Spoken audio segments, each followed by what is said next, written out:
Herzlich willkommen hier zu diesem kleinen Überhitzungstest mit der Sony A7 IV. Wir finden heute raus, ob die Kamera wirklich überhitzt beim Videofilmen. Ich habe es ja schon mal anklingen lassen in meinem Video. Wenn ihr die Überhitzungswarnung im Menü auf High stellt, also auf Hoch, dann kommt die sehr spät. Das ist eine rechtliche Geschichte.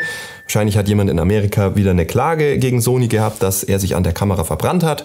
Seitdem müsst ihr das eben händisch bestätigen, dass das Überhitzungslevel auf Hoch stehen darf. Ja, das ist wahrscheinlich einfach eine rechtliche Geschichte.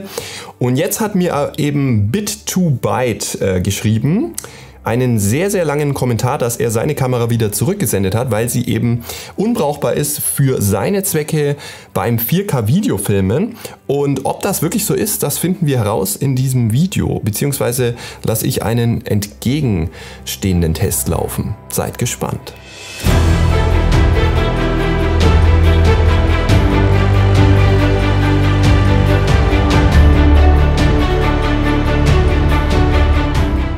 Ja, was hat Bit2Byte gemacht? Er sagt, er hat extern recorded.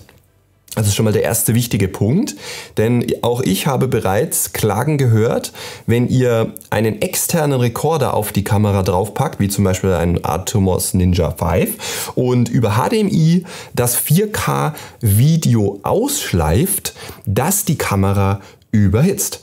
Und er schreibt jetzt hier eben, er hat das so gemacht, deswegen hat er die Kamera dann auch zurückgesendet. Er hat 4K 30p eingeschalten und hat aber das Video auf einen Rekorder aufgenommen. Also er hat nicht intern aufgenommen, wie das 90% von uns machen würden, sondern er hat auf einen Rekorder aufgenommen. Und dann hat die Kamera maximal 45 Minuten durchgehalten. Ihr könnt das ja nochmal in den Kommentaren lesen, hier bei dem Video Sony A7 IV Menüeinstellungen, da hat er das unten reingepostet. Er schreibt hier um 7:30 Uhr, 40 Minuten später kam die Hitzewarnung, das ist ja noch harmlos. Und um 7:35 Uhr, das heißt 5 Minuten später, hat die Kamera sich ausgeschaltet. Also, wir halten fest, wenn wir extern rekorden, hält die Kamera tatsächlich bei 4K 30p nur 45 Minuten durch. Aber wie ist das denn, wenn wir intern rekorden? Das schauen wir uns jetzt mal genauer an. Dazu klappe ich das Display aus. Ich habe einen 100% geladenen Akku, erstmal keinen Dummy sozusagen. Ich möchte wissen, was kann die Kamera wirklich mit eigenen Akkus. Zur Not wechseln wir da auch nochmal ein, wenn sie länger filmen sollte. Ich gehe jetzt hier auf den Filmmodus und schalte die Kamera ein. Überhitzung ist auf Hoch gestellt. Monitorhelligkeit auf normal 0. Dann gehen wir hier auf 4K 30p. Können wir mal ein bisschen die Blende auch öffnen. Ich gehe jetzt mal auf manuellen Fokus, dass der Fokus jetzt hier nicht immer hin und her springt, weil er nichts Gescheites findet. Wir machen mal eine ISO 800, um einfach mal was zu sagen. Wir nehmen auf die zweite Karte auf. Und zwar nicht extern, sondern wir gehen hier auf die zweite Karte. Oh, das war jetzt ein Foto. Filmen machen wir jetzt mal auf die zweite Karte. Das heißt, wir haben jetzt hier 1 Stunde 54 frei. Und dementsprechend sollte das reichen. Wir haben eingestellt 422 10 Bit, 4K 30p. Eine Dreißigstel, das spielt keine Rolle. Und ich starte jetzt um 8:10 Uhr, 8:11 Uhr sowas die Aufnahme. Wobei das ja nicht wichtig ist, weil wir haben ja hier unten selber einen Timer, der uns sagt, wie lang wir filmen. Okay, jetzt schauen wir mal, was dabei rauskommt. So, ein kleiner Zwischenstand. Wir haben jetzt 34 Minuten und 30 Sekunden. Und es ist noch keine Überhitzungswarnung angegangen. Wir haben 29% vom Akku verbraucht, was ich einen sehr guten Wert finde. Und die Kamera ist spürbar warm. Das darf sie auch sein. Bei Downscaling von 7K. Und ich bin wirklich gespannt, wie sich das jetzt noch weiterentwickelt. Also sie ist spürbar warm, aber nicht so, dass ich sage, oh, da ist was kaputt, sondern das läuft schon alles so seinen richtigen Gang. Die Wärme, es ist ja auch gut, wenn die Kamera warm ist, denn die Wärme muss ja raus. Ja, und das macht sie ganz gut, glaube ich. Und jetzt bin ich mal wirklich gespannt. Jetzt haben wir hier die 35 Minuten und noch keine Überhitzungswarnung. Bin sehr gespannt, ob die dann auch bei mir bei 40 Minuten langsam so kommt oder ob sie überhaupt nicht kommt. Ja, 1 Stunde ist rum, das nehme ich zum Anlass, um euch mal mit auf das Display zu nehmen. Wir haben immer noch keine Überhitzungswarnung. Die Kamera ist ja nach wie vor sehr gut warm. Als Wärmeableitung übrigens habe ich hier eine Metallwechselplatte drunter. Das würde ich aber nicht überbewerten, weil die mit dem Gummi ja abisoliert ist zur Kamera hin und die ist auch nur minimal lau. Von daher würde ich das nicht überbewerten, dass wir hier irgendeine große Hitzeableitung haben. Die Kamera ist die ganze Zeit drüben auf meinem Schreibtisch, dass ich nebenbei was arbeiten kann, und das Stativ dient nicht als Wärmeableitung. Das nehme ich immer nur, um hier euch mal kurz das Display abzufilmen. Die Raumtemperatur ist übrigens relativ kühl bei 21 Grad, wenn ich hier mal so gucke. Ja, also wie gesagt, es zeigt sich jetzt hier schon sehr deutlich, dass die externe Ausgabe über HDMI hier das Problem ist und nicht die interne Aufzeichnung von 4K 30 Bilder bei 422 10-Bit 140 Mbit bei XAV CS 4K. Aber ich lasse es halt jetzt noch mal ein bisschen weiterlaufen. Akku ist jetzt bei 44% bei über einer Stunde. Das ist wirklich ein guter Wert. Somit kann man problemlos eine Veranstaltung dauerhaft in 4K filmen mit 30 Bilder die Sekunde.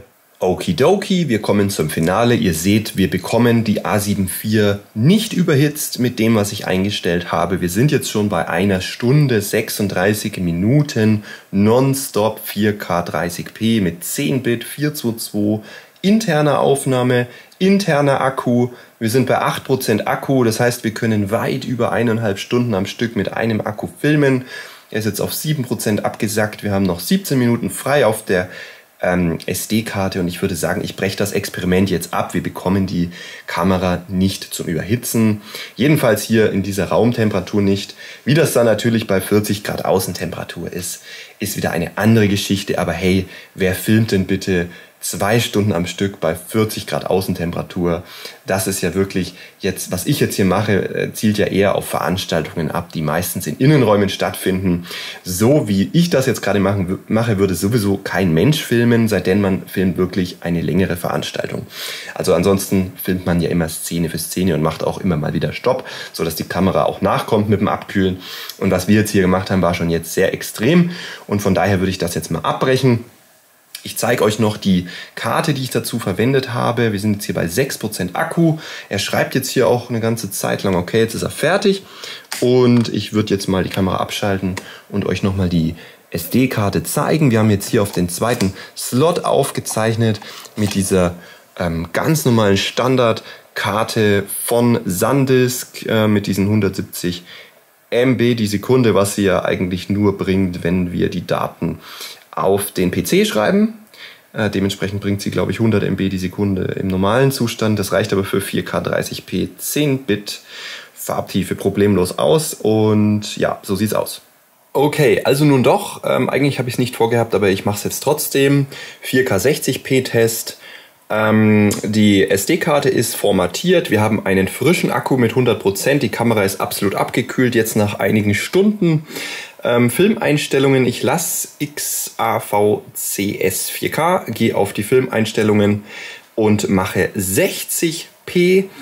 Dabei sind wir bei 200 Mbit, höchste Bittiefe und höchste Farbabtastung. Und dann starten wir den Test. Okay, das ist jetzt wirklich spannend zu sehen. Wir nähern uns auf die 35 Minuten und verbrauchen dabei noch sogar etwas weniger Akku.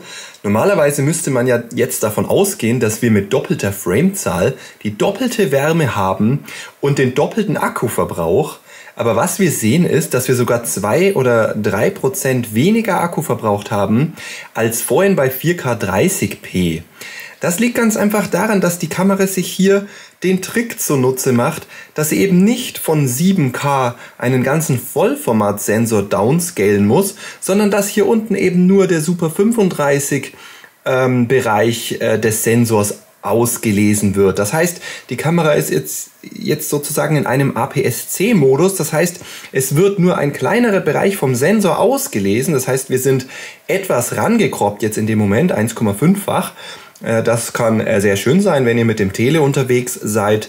Dann seid ihr einfach noch näher im an eurem wilden Tier dran. Das kann aber auch störend sein, wenn ihr ein Weitwinkelobjektiv drauf habt und dann eben dieser Crop dazu geschalten wird. Aber das ist halt eben jetzt der Trick der Sony, warum sie das thermisch überhaupt leisten kann mit doppelter Framezahl. Ihr seht, wir sind bei 36 Minuten und haben immer noch keine Überhitzungswarnung. Und jetzt will ich es aber wirklich wissen. Jetzt lasse ich sie echt mal laufen. Und gut, ich weiß nicht, vielleicht, ich habe meine Zeit ja auch nicht gestohlen, vielleicht schaltet man dann bei 60 Minuten aus, sofern die Kamera sich dann nicht von selber deaktiviert hat. Okay, meine lieben Leute, seht's mir bitte nach, dass ich meine Zeit nicht gestohlen habe. Ich werde diesen Test jetzt abbrechen. Ich muss das Video jetzt noch fertig schneiden. Schaut euch das an. Wir haben nach einer Stunde noch nicht einmal die Überhitzungswarnung und ich gehe sehr schwer davon aus, dass die gar nicht mehr kommt. Wir haben noch den halben Akku voll, 50% exakt hier bei einer Stunde. Das lässt sich schön merken. Das heißt, ihr werdet wahrscheinlich locker 1,5 Stunden oder 1 Stunde 40 vielleicht sogar in 60 Bilder die Sekunde filmen können und habt immer noch ein paar Prozent Akku übrig. Ich weiß nicht, ob 50% so exakt sind, deswegen rechne ich jetzt ein bisschen defensiv, sonst müsste man sagen, 2 Stunden sind es wahrscheinlich. Aber ihr seht, wir kriegen nicht mal das Überhitzungssymbol rein, das heißt, die Kamera hat noch sehr viele Reserven in der Wärme, fasst sich auch, ja, sie ist heiß, aber sie ist nicht überhitzt, jedenfalls ist die Warnung noch nicht gekommen und damit ist auch 60p völlig unkritisch meiner Meinung nach und ich gebe zurück zum Studio. Okay, liebe Leute, was lernen wir daraus? Trau niemanden im Internet. Nein, also was natürlich nach wie vor kritisch ist, wenn wir auf einen externen Rekorder aufnehmen. Ich denke, Sony hat aber hier bei der A7 IV wahrscheinlich da nicht so die Zielgruppe gesehen. Und ihr seht, intern ist die Überhitzung kein Problem. Egal ob ihr mit 4K 30 oder 4K 60p aufnehmt, hier jedenfalls im XAV CS 4K Standard, schwieriges Wort, jetzt habe ich es draußen und das ist das, wo ich auch die meiste Zeit drin filme.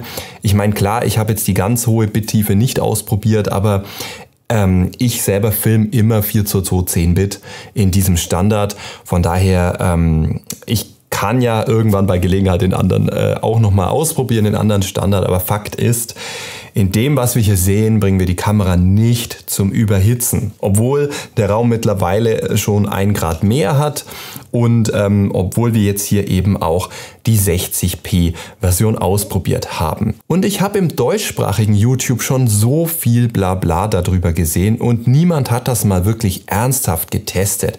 Das finde ich so ein bisschen schade. Dementsprechend würde ich mich total freuen, wenn ihr das honoriert und dem Video mal einen Daumen gebt und mich abonniert und vielleicht einen Kommentar noch runterschreibt, denn das alles unterstützt dieses Video. Und wenn ihr irgendwo in anderen sozialen oder asozialen Medien, wie zum Beispiel auch Instagram, irgendwo nochmal lest, die Kamera überhitzt, dann leitet bitte oder verlinkt mein Video, leitet das irgendwie weiter, dass ich das hier demonstriert habe.